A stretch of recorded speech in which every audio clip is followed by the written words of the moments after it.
हाँ, good morning my dear students of class 12th।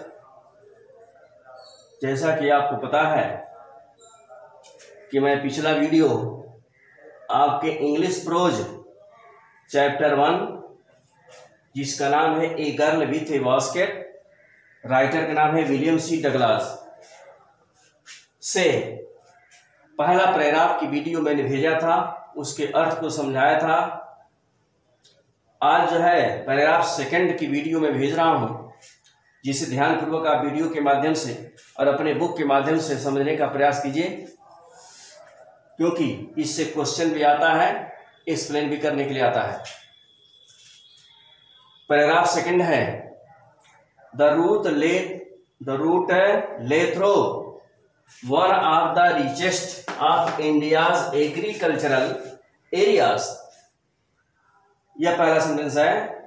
लेखक कहते हैं विलियम सी डगलास, जब वो भ्रमण पर निकले हैं, भारत के भ्रमण पर चल रहे हैं, तो देखते हैं the route lay through one of the richest of India agriculture area. मार्ग वो जो है भारत के इंडियाज एग्रीकल्चर एरिया, भारत के कृषि प्रधान क्षेत्र या भारत के कृषि क्षेत्र के उपजाऊ क्षेत्रों में से यह एक था, जिस रास्ते से होकर वे चल रहे थे, जिस तरह से उनका रास्ता चल रहा, जिस रास्ते से वो चल रहे थे, द रूट ले थ्रो, वह रास्ता चल जा रहा था वन ऑफ द रिचेस्ट, सबसे उपजाऊ क्षेत्रों में से एक क्षेत्र से होकर के, of India's agriculture area, Bharat के कृषि क्षेत्रों में से। यह मार्ग भारत के कृषि क्षेत्रों में से सबसे उपजाऊ क्षेत्रों में से एक क्षेत्र से होकर के जा रहा था। This was the plain of the upper Ganga river. यह क्षेत्र कैसा था? दिस वाज द प्लेन, यह समतल था, of the upper Ganga river, ऊपरी गंगा नदी का यह समतल क्षेत्र था। 1000 फीट एबव सी लेवल, समुद्री, सी माने समुद्र होता है, यह मिस्टेक है, SEA, लेवल माने सतह होता है, समुद्री सतह से या 1000 फीट के ऊंचाई पर ऊपरी गंगा का समतल मैदान था, परंतु ट्रॉपिकल, गर्म था। यह सेंटेंस है, this was the plain of the upper Ganga river, यह ऊपरी गंगा का समतल क्षेत्र था। 1000 फीट एबव सी लेवल, समुद्री सतह से 1000 फीट की ऊंचाई पर था, लेकिन ट्रॉपिकल था, गर्म था। The Ganga was brown silt, Ganga मटमैली थी, गंगा मटमैली थी, ब्राउन सिल्ट मटमैली, सोलेन विथ फ्लड वाटर्स, अब बाढ़ की पानी से भरी हुई थी, बाढ़ की पानी से उफल रही थी। इट्स ओवरफ्लो, इसका सैलाब, इसका बाढ़ का पानी, inundating thousands of acres of rice, हजारों एकड़ धान की फसल को, इन अनडाटिंग मैंने होता है डुबोना, धान की फसल को डुबोई हुई थी। इट्स ओवरफ्लो, इसका सैलाब या इसके नदी का पानी, नदी का मतलब बाढ़ का पानी क्या किया था? इन अनडाटिंग, डुबोया हुआ था thousands of acres of rice, हजारों एकड़ धान की फसल को। To the north were jungles, उत्तर दिशा में जंगल थे। ग्रेट एक्सपेंसेस ऑफ ग्रास, बड़ी बड़ी घासें, हरी घास क्या हुई थी? बड़ी हुई थी, फैली हुई थी। एक्सपेंसेस में फैलना होता है, ग्रेट इसमें बड़ा फैलाव था, ऑफ ग्रास, घास का। हायर, ऊंची ऊंची घासें उगी हुई थी।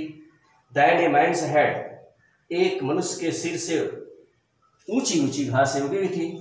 And unbroken except for an occasional clump, अब वृक्ष के उसमें क्या थे? कहीं कहीं पर, ओकेजनल माने कहीं कहीं पर, वृक्ष के, क्लब माने झुरमुट थे, झुरमुट का मतलब छोटे छोटे वृक्ष के समूह होता है ना। The group of small trees, छोटे छोटे वृक्षों का समूह कहीं कहीं पर था। द होम ऑफ टाइगर्स, जिसमें चीते, हाथियों, पाइथन्स अजगर, कोबरास कोबरा के होम थे, घर थे उस झुरमुट में। एवरीवेयर, प्रत्येक जगह, इधर उधर। इल्स देयर वाज फ्लैट्स, इसके बाद बाकी सब समतल मैदान था। There was flat land running to the horizon, जो क्षितिज तक दिखाई दे रहा था या क्षितिज तक फैला हुआ था। But dotted here and there by the sacred banyan tree, लेकिन यह जो क्षेत्र था, समतल में जो मैदान था, डोटेड ढका हुआ था, हेयर एंड देयर इधर उधर, bye the sacred banyan tree, पवित्र बरगद के वृक्ष से। आप by Raj of Pakur tree, जिसमें पाकड़ के वृक्षों की कतारें थी। शेप्ड लाइक एल्म्स, जो एल्म्स के वृक्ष की तरह थी, उनका आकार एल्म्स जो होता है एक प्रकार का जंगली वृक्ष होता है, एक प्रकार के जंगली वृक्ष की तरह इनके आकार थे। And having thick twisted Trunks, और उसमें उस पाकड़ के वृक्षों में मोटी मोटी ट्विस्टेड, घूमी हुई मुड़ी हुई ट्रंक्स तने थे, घुमावदार तने थे। हॉट गर्म, ह्यूमिड एयर, नम वायु, गर्म और नम वायु या शीतल वायु वाज मूविंग, चल रही थी। In from the south west, दक्षिण पश्चिम की दिशा से गर्म और नम वायु चल रही थी। मंकीज, सम ऑफ देम, बहुत से बंदर थे। सम ऑफ देम, उनमें से कुछ मदर्स, मादा थे। विथ बेबीज क्लिंगिंग, जो अपने बच्चों को चिपकाए हुए थे। टू देम, उन्हें चिपकाए हुए थे। क्लिंग में चिपकाना होता है। And reading riding underneath swung of trees, वृक्षों पर जो है एक वृक्ष से दूसरे वृक्ष पर क्या कहते थे, उछल कूद मचा रहे थे। राइडिंग अंडर, नीचे, यहां ध्यान दीजिए, फिर से क्या दिया है। Hot humid air was moving in from the south west, दक्षिण पश्चिम की दिशा से गर्म और नम वायु चल रही थी।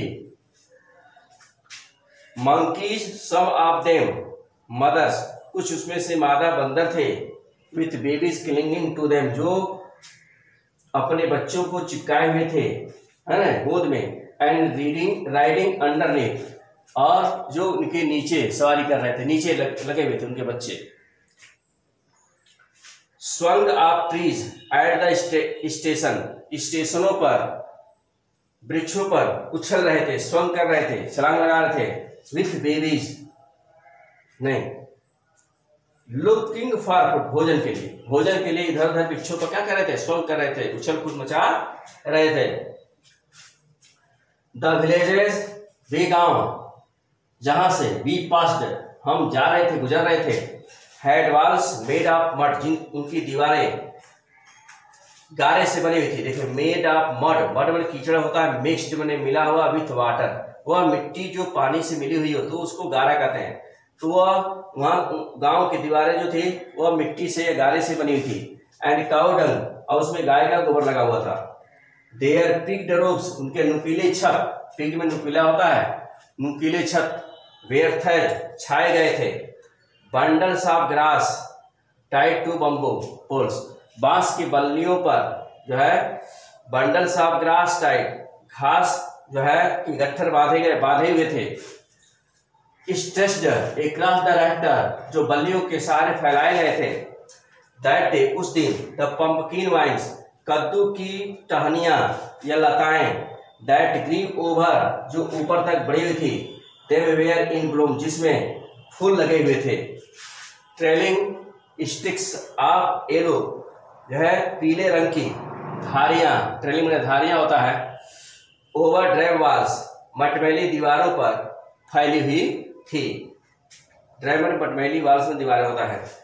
इस तरह से लेखक विलियम सी डगलास जो है जब भ्रमण करते हैं तो भ्रमण के दौरान वहां के गांव को, वहां के क्षेत्र को, उपजाऊ क्षेत्र को देखते हैं और देख करके इस पैराग्राफ में लिखते हैं, जिसको मैंने अभी समझाया वीडियो के माध्यम से। और जो है आप जो है इसको वीडियो को सुन करके एक बार से 2 बार 3 बार सुनिए, किताब सामने रखिए और उसको पढ़िए। इसके बाद इसको समझने का प्रयास कीजिए। अब जो है इसकी अगली वीडियो तीसरा पैराग्राफ की मैं कल सेंड करूंगा, नियमित रूप से वीडियो भेजा जाएगा। आप लोग अपने कर्तव्य का पालन करें, हम लोग अपने कर्तव्य का पालन कर रहे हैं। आज बस इतना ही रहेगा। Thank you.